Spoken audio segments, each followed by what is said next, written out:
Bonsoir à tous et bienvenue à nouveau dans votre émission Football Arena. Ce numéro sera dédié spécialement à la Ligue des Champions. Pour vous présenter les matchs de la semaine prochaine, je serai en compagnie de Leït Sqat, Simou Slaoui, Omar Al-Alami et Ali Hadni. Bonsoir messieurs. Bonsoir tout le monde. Bonsoir. Commençons par la grande affiche Barça PSG. Donc après une défaite en Copa del Rey 2-0 contre Séville, le club catalan a pu s'imposer avec un score très large, 5-1 face à Alaves. Leït Sqat, est-ce que selon toi, le Barça est favori face au PSG? Alors, déjà, j'aimerais faire une spéciale dédicace au meilleur joueur de l'histoire, Lionel Messi. Merci pour tout ce qu'il fait pour nous tous les 3 jours maintenant, grâce au Covid. Enfin, une bonne chose qu'on a attiré de ce Covid. Alors, ce Barça-là montre deux visages.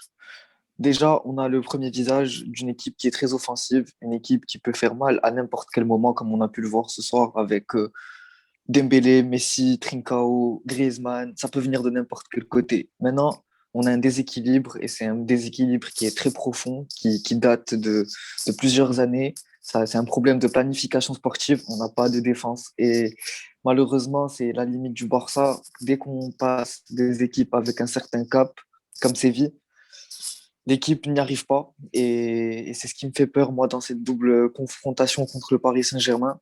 Maintenant, Dieu merci, Neymar est blessé, Di Maria est blessé, donc on risque pas de se faire prendre par vitesse dans le dos de la défense par Sarabia, hein, pour le rappeler à mon ami Est-ce que Simo tu fais Slaoui. référence aux deux erreurs défensives de Samuel Umtiti?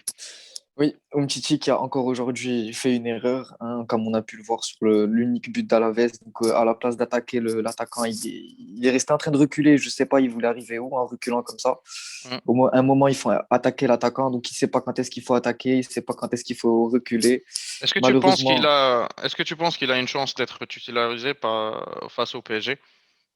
ouais, aujourd'hui, Coman a tenté en fin de match d'aligner le 11 qui va se rapprocher le plus du 11 contre le PSG. On a vu une double charnière. Malheureusement, l'anglais Umtiti. J'aurais préféré peut-être l'anglais Mingueza. Maintenant, je respecte les choix de Coman. Je lui fais confiance. L'équipe se transforme de jour en jour. Donc, on verra. Très bien. On passe au PSG. Donc le club parisien qui a décroché la victoire contre Nice 2 buts à 1. Il est provisoirement premier en Ligue 1. Donc Simou Slaoui, quelles sont les chances du PSG lors de cette confrontation? Bonsoir à tous, tout d'abord, sauf Alex, à qui je voudrais tout d'abord féliciter pour la belle prestation de son équipe barcelonaise ce soir. Mais je voudrais tout d'abord lui rappeler que, puisque je vois qu'il s'emballe un peu trop, que devant, il n'y aura pas Alaves, mais il y aura le Paris Saint-Germain. Après, je voudrais dire que les temps sont en vrai difficiles pour nous. On aura tant attendu cette fameuse revanche après le fameux fiasco de 2017. Les Parisiens attendaient à grande haleine ce match. Mais quand tout allait bien, on a une belle équipe, on rentre avec un statut de finaliste de Champions League. Euh, en face, il y aura un Barça qui ne fait plus du tout peur. Boum, rien ne va plus. Est-ce que tu Que fais dire? référence à la blessure de Neymar, c'est ça? Avant la blessure de Neymar, il y avait tout d'abord le changement d'entraîneur à un mois du match, qui a une vision de jeu complètement différente de celle de Tuchel. Puis après, je dirais, 10 jours ou une semaine, il y a la blessure de Di Maria. Et à 5 jours, il y a cette fameuse blessure de la star sur tout reposé. Donc, Comme par malheur, je sais pas, que ça arrive souvent à Neymar. je voudrais pas dire qu'on est un club maudit. Non, je n'irai pas jusque-là, mais tout le monde peut être d'accord qu'on a cruellement de chance, surtout en Champions League. Est-ce qu'il y a des nouvelles par rapport à Verratti, parce qu'il était aussi un certain? Verratti, il a Euh, repris les entraînements. Apparemment, aujourd'hui, il était présent. d'accord. Mais Pochettino ne voudrait pas prendre le risque avec lui. On pourrait le voir. Il a dit qu'on pourrait le voir quelques minutes en fin de match peut-être. Très bien. On sait Après, pas. effectivement, comme tu l'as dit, malheureusement, ce match en Coupe de France, il a fait défaut. Et donc, cette blessure qui vient à la Cette dernière fameuse minute. blessure. Je vois Oui, cette un fois, grand sourire de Leite, donc qui se réjouit. Euh, la semaine prochaine, on va avoir l'impact de l'absence de Neymar. Si je vous demande rapidement un pronostic, donc je commence par Leite. Alors, pour moi, un pronostic, c'est difficile. C'est très difficile à émettre. Si je te dis, est-ce que tu vois une victoire, match nul ou défaite? Qu'est-ce que tu penses? Pour moi, connaissant Pochettino, il va tenter de jouer soit le match nul, soit vraiment la défaite avec le moins de casse possible.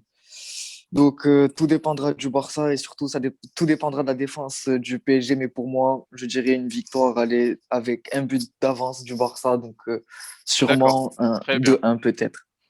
Simo Slaoui, quel est ton je vais pronostic? revenir à ce qu'a dit Leitz, puisque c'est un match où deux équipes sont capables du meilleur comme du pire. C'est très difficile de mettre un pronostic, mais je vais tout de même essayer de rester objectif et dire que je vais balancer un doux match nul 1-1 des familles. D'accord, très bien. Parfait. Maintenant, c'est au tour de Omar de nous faire une présentation du match Séville-Dortmund. Donc, Séville, quatrième au classement. Victorieux passe au Barça en Copa del Rey. L'équipe a confirmé sa forme avec une victoire face à Huesca. Ils vont recevoir Dortmund, sixième au classement, qui a fait un match nul contre Hoffenheim, 2 buts partout. Omar, à toi la parole.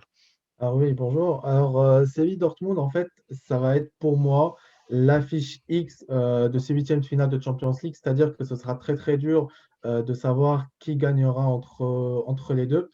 D'un côté, on a Dortmund, une équipe qui est actuellement en difficulté, qui n'a pu gagner que 2 matchs sur leurs 7 derniers matchs, avec 15 buts encaissés, ce qui est quand même énormissime. Exact. Et de l'autre côté, on a Séville qui enchaîne à ce moment-là 9 victoires consécutives, dont 8 avec des clean sheets, avec des performances incroyables, absolument toutes leurs lignes, commençant par Bounou jusqu'à Eneseri, Mm, avec une tactique qui commence à voir le jour parfaitement sous la vision de Lopetegui. mm, Donc, sur le papier, Séville est gagnante, oui. d'accord. Par contre, ça reste Dortmund, ça reste une équipe qui a toujours eu des hauts, qui a toujours eu des bas depuis le début de la saison. Certes, ils Mm, sont sixième maintenant et voire peut-être septième à la fin de la journée, mais ils peuvent toujours faire la surprise parce qu'il y a toujours Haaland qui a marqué jusqu'aujourd'hui 39 exactement. buts en 40 matchs. On a Mm, le retour en forme de Sancho qui fait 1,1 but ou passe décisive par match depuis le début de 2021. Bon, certes, la défense, elle reste quand même un peu vieille avec Hummels et un Akanji qui n'est pas vraiment très rassurant et un Burki qui, voilà, enfin, il est juste bon, pas plus. Donc, ça va être intéressant de voir une équipe solide défensivement qui joue sur les contre-attaques comme Séville face à une équipe très chaotique de Dortmund. mm, Si je devais pronostiquer, comme ça se joue à Séville pour ce premier match, je oui, dirais quand même une victoire de Séville sur 1 ou 2 buts. Je vois d'accord. mal Dortmund Et, et gagner de donc plus. un duel Bono-Haaland, qu'est-ce que tu vois de ta part? Alors, ça va être très intéressant.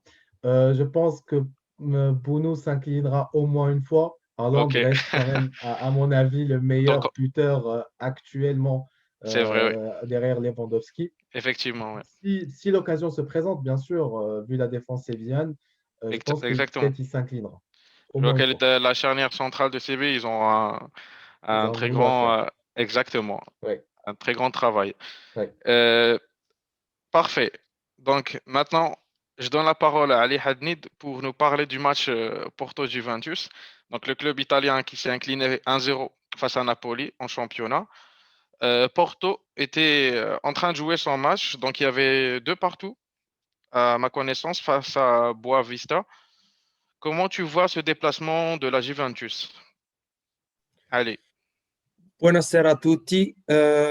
Bon, je voudrais juste donner une petite anecdote. Je demanderai à Simo de regarder le match de la Juve face au Barça s'il veut par hasard avoir le César pour battre le Barça.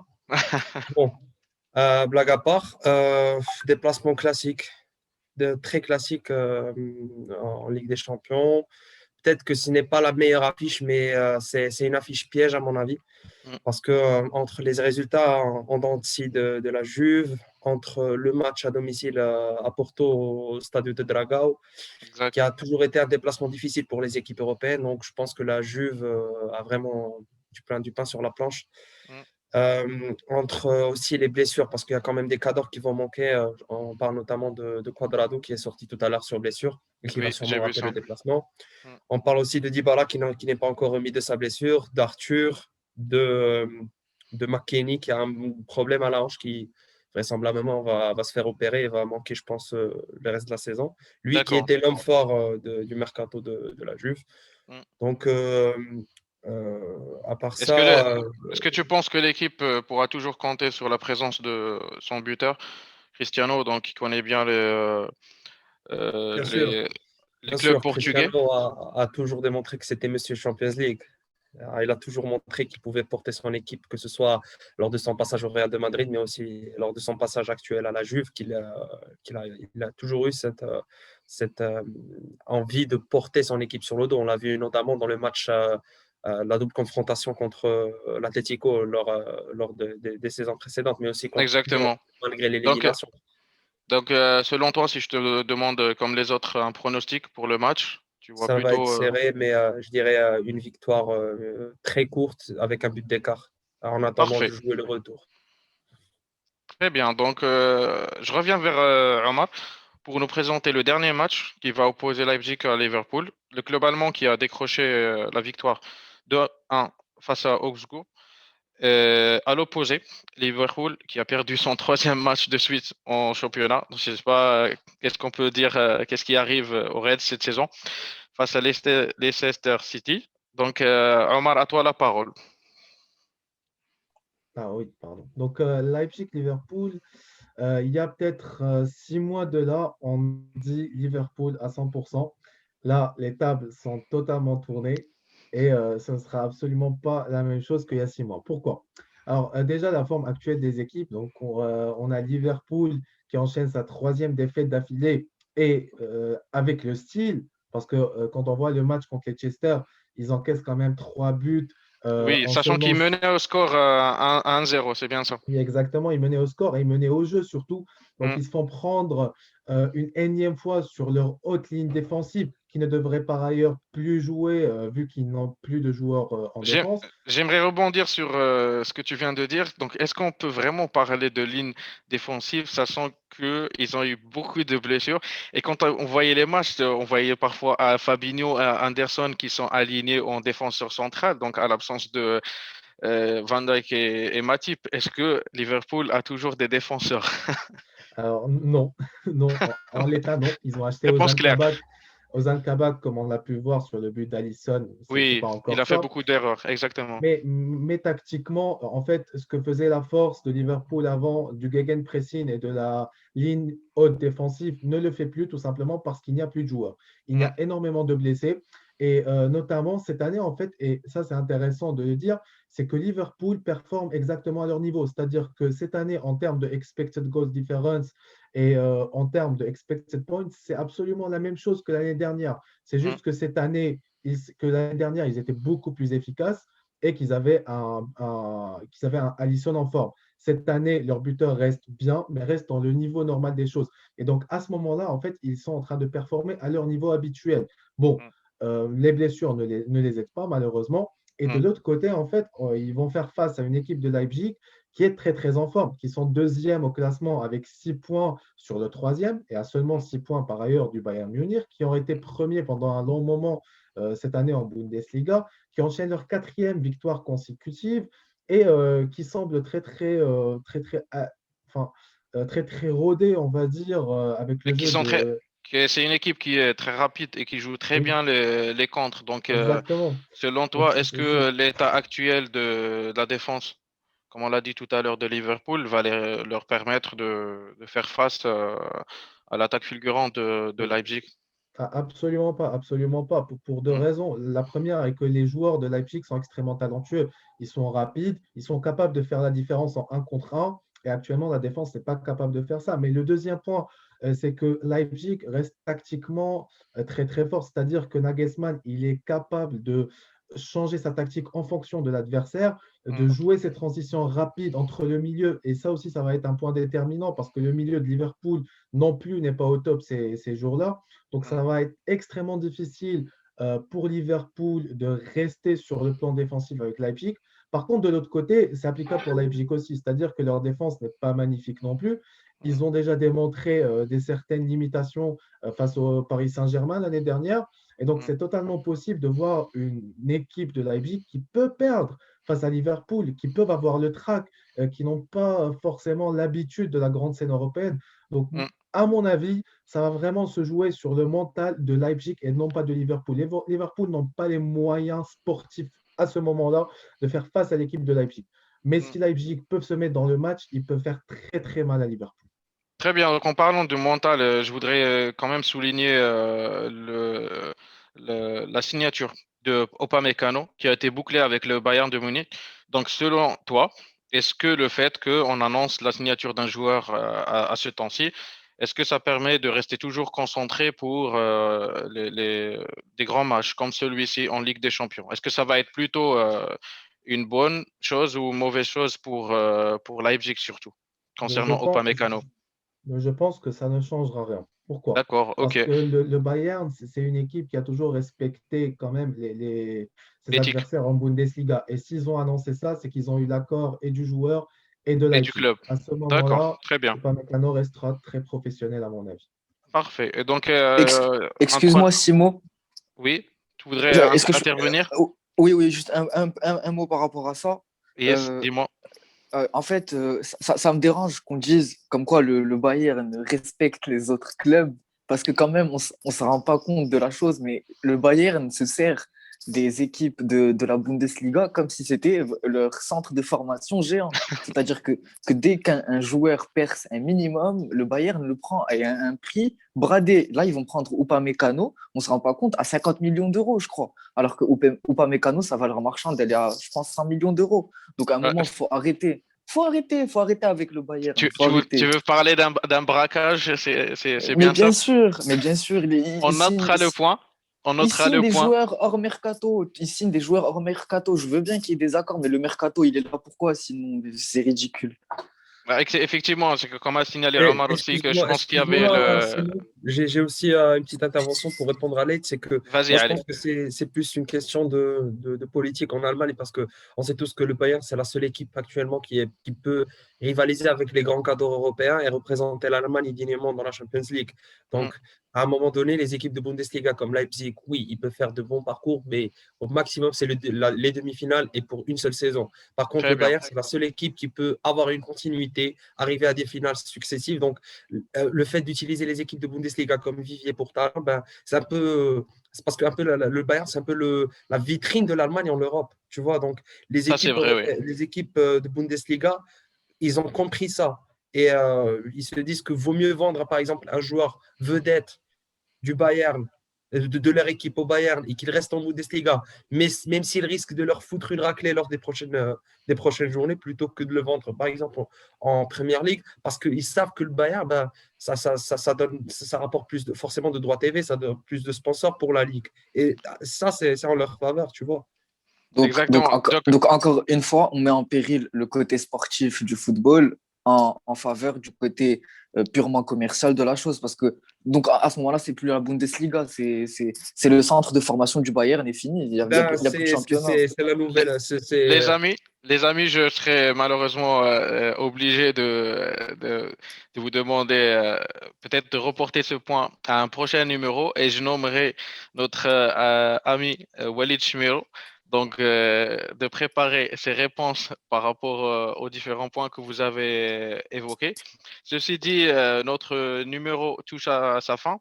Je vous remercie tous pour votre présence et je vous donne rendez-vous au prochain numéro. Merci à tous et bonne soirée.